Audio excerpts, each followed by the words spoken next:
Forgive me, my wig's looking crazy. I'm busy.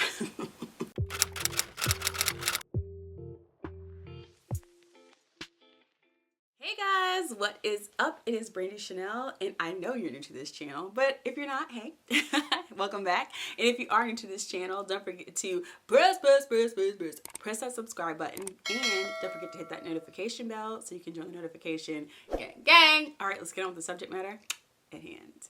Very good. As you can tell by the title of this video, girl, boy, peoples, I'm back. At least I think so. I'm back. I am a new mother. Lordy mercy. Woo, child. It's been a minute since I've recorded a video. I'm going to try not to talk too long, but I want to share with you all, also just so I can remember, my labor and delivery story. I had an unplanned C-section, and I just wanted to share my story just in case anyone else is out there wondering what's going to happen. Obviously, my story is going to be different from your story, and some of the best advice I got from my aunt was don't compare yourself to any of your friends or anyone else, because your journey is your journey. So just a little background about me. As I mentioned, I am a new mom. Prior to having our baby, I am over 35. Right now as I'm recording this video, I am 40, but when I had my baby, I was 39. I did have gestational diabetes. It did not require insulin. So also I want to add that in there just in case there's any moms out there with gestational diabetes. I just wanted to share that with you all as well. Leave any comments below or questions if you have any with that. I have a great app for you all as well. I'll leave that in the link if you need to monitor your blood sugars while you are pregnant. It was an awesome app. Even my dietitian was like, ooh, I'm going to start telling people about this app. And it was free as the time that I was using it. So I was induced at 39 weeks and I believe it was 3 days. I went through the whole shebang.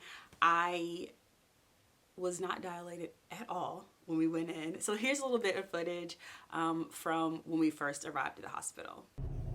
Hey guys, it is induction day at 11:33. We are going to get something to eat and then we're heading to the hospital. Wish us luck. I'll try to keep it in order as possible. This is all from my recollection. It's been about, by the time when I'm recording this, it's almost been 7 months. So I'm kind of back reflecting now. So we arrived at the hospital. You saw our cute little labor and delivery room. Oh my gosh. It's real.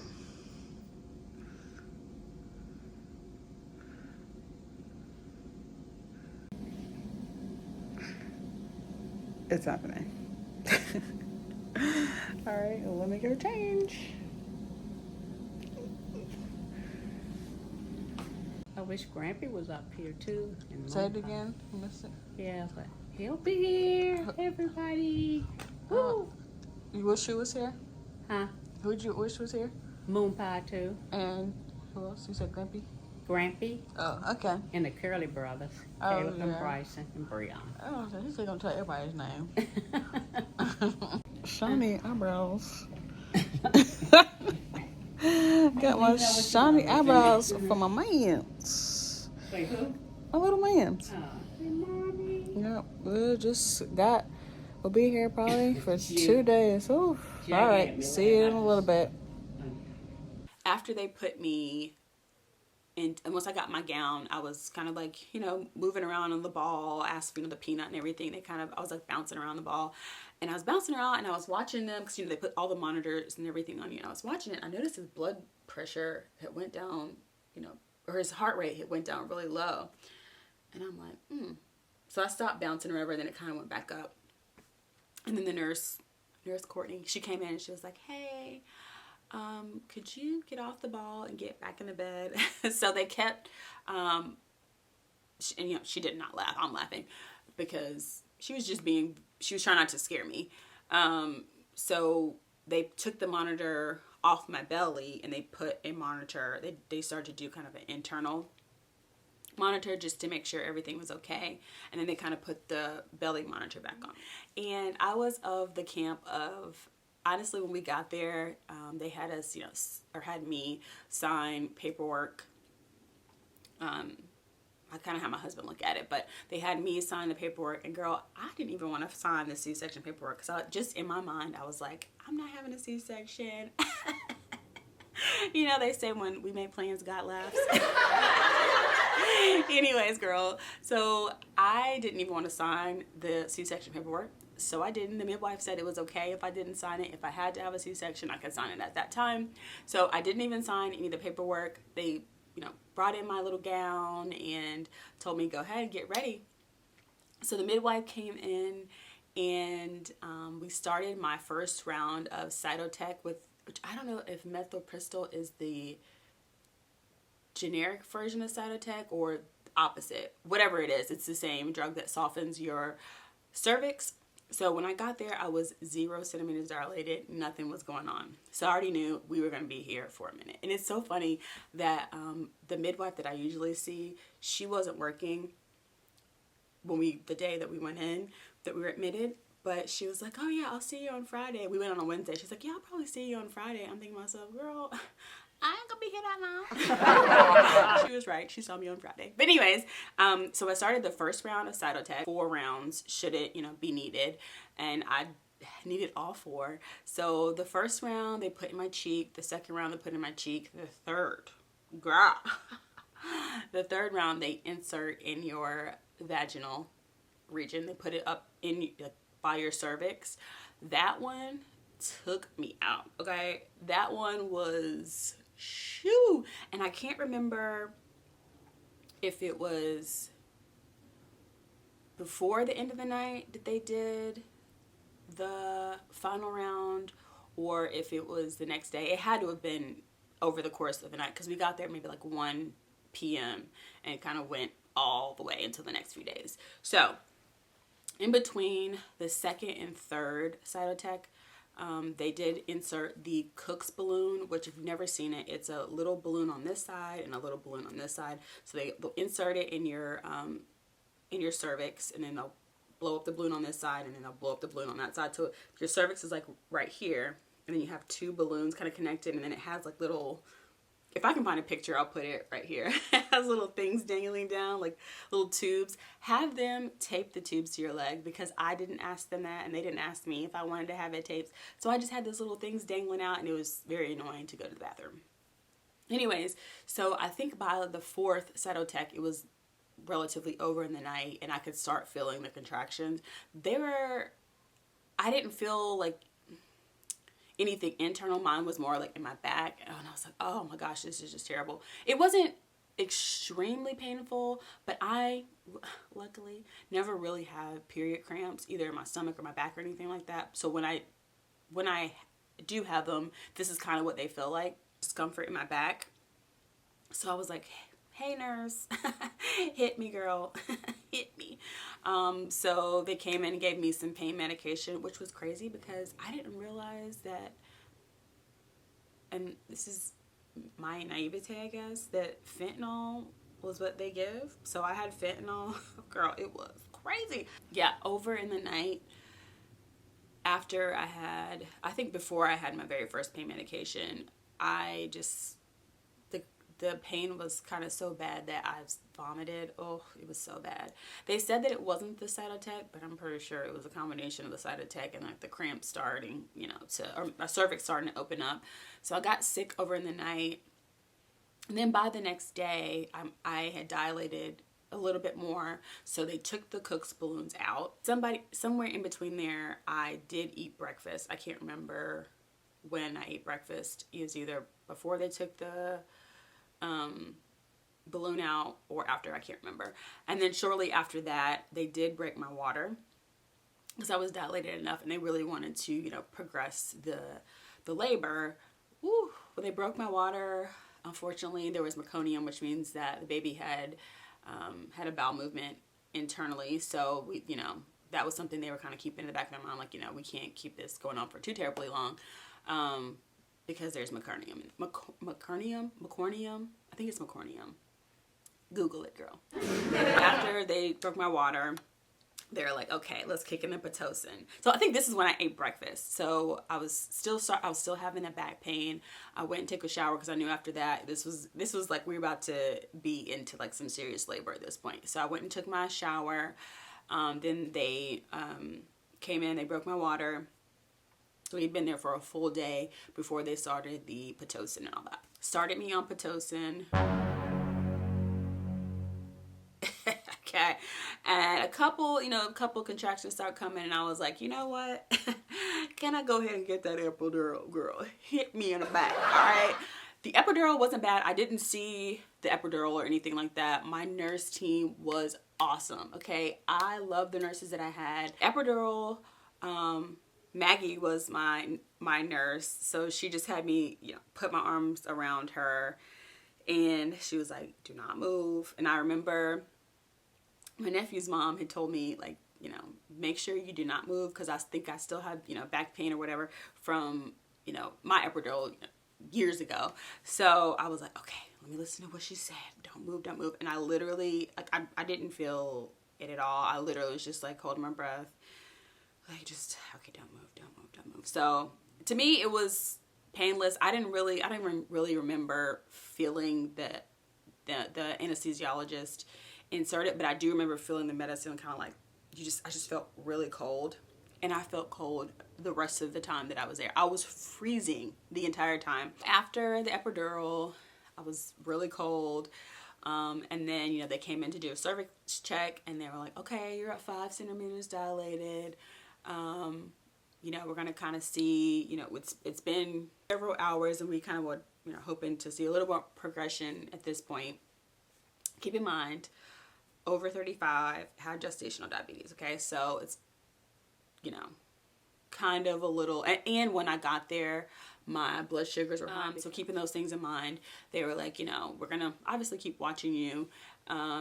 And as the day kind of went on, so let's see, I think they started the Pitocin at 12 p.m. So maybe like about 3 or 4 p.m., maybe 5 p.m. Let me tell you, I'll show you the clip.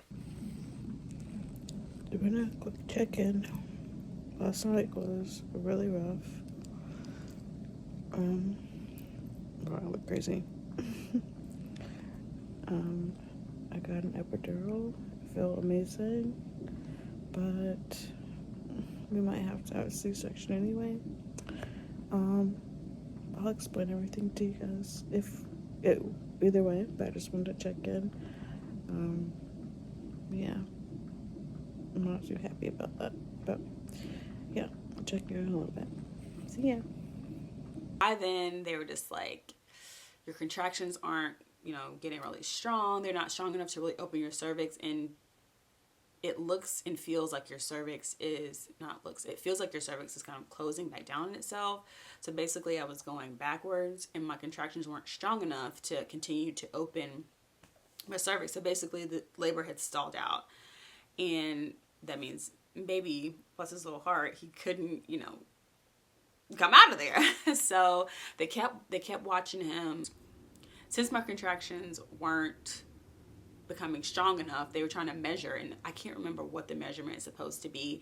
It's supposed to get up to like a certain whatever the measurement is, and mine were just way too weak. And on top of the weakness of my contractions, his heart rate kept dropping in between the contractions, not at the contractions, but in between, which is very concerning for them. So I remember I was on the phone with my mom, like in the footage that I showed you before, and the midwife was just like, hey, when your husband comes back, let me know. So they sat us down, and, well, I was already laying down, but hey, these are your options. We can wait a little bit longer, or, we can go ahead and you can have them within, 45 minutes and the baby will be here. So my husband and I we talked it over, and I told her, I was like, I'm probably going to cry. This is not what I envisioned. So I cried a little bit. And then I had to sign that waiver, girl.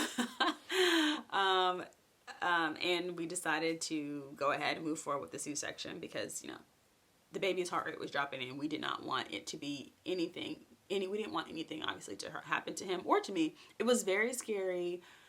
in the moment, but we both knew we're in God's hands, as well as we're at one of the best hospitals in the city. So I took their words for it. We tried everything we could, and so I signed that paperwork. After we made the decision to go forward with the C-section, the anesthesiologist came back into the room, hit me again with a even stronger numbing agent to numb me from like my chest down, and they wheeled me out. And I was in the OR within probably, I don't know, 15, 20 minutes. It was, again, I was freezing. I don't know why. I was just like, I'm so cold. I feel like I'm going to throw up. They gave me this bucket thing. I'm like laid out on the table, and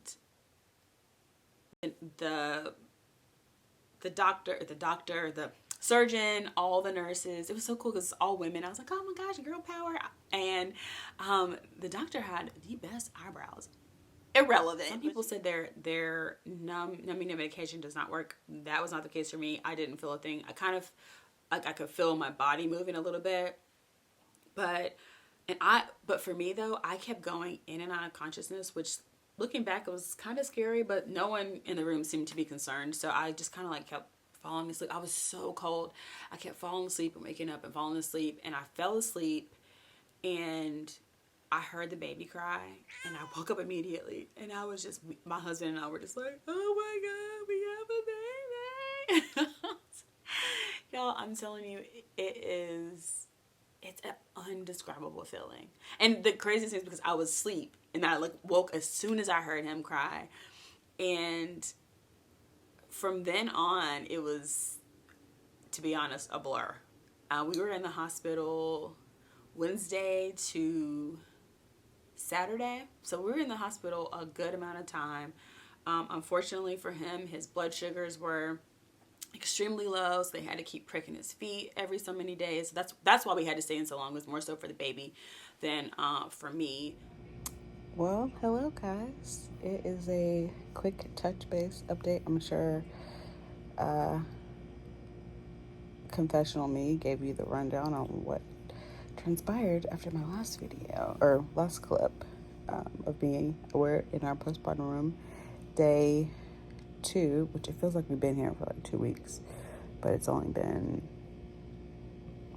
today, Tuesday, so Wednesday, Thursday, so 3-ish days so far. He's only been alive for less than 48 hours at this point. Yeah, just wanted to touch in with you guys because hopefully we're going home tomorrow. Hopefully everything goes well. We've been progressing well, and I would show you our room, but it is a mess. Well, I'll still show it to you anyway. We have the best view of the city from here. If I can get up in a little bit, I'll show you. But yeah, obviously it was not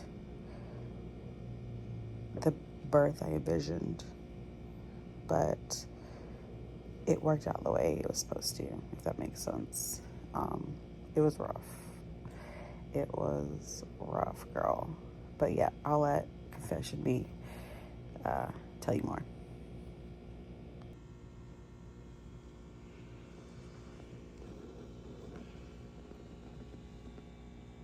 He had hypoglycemia.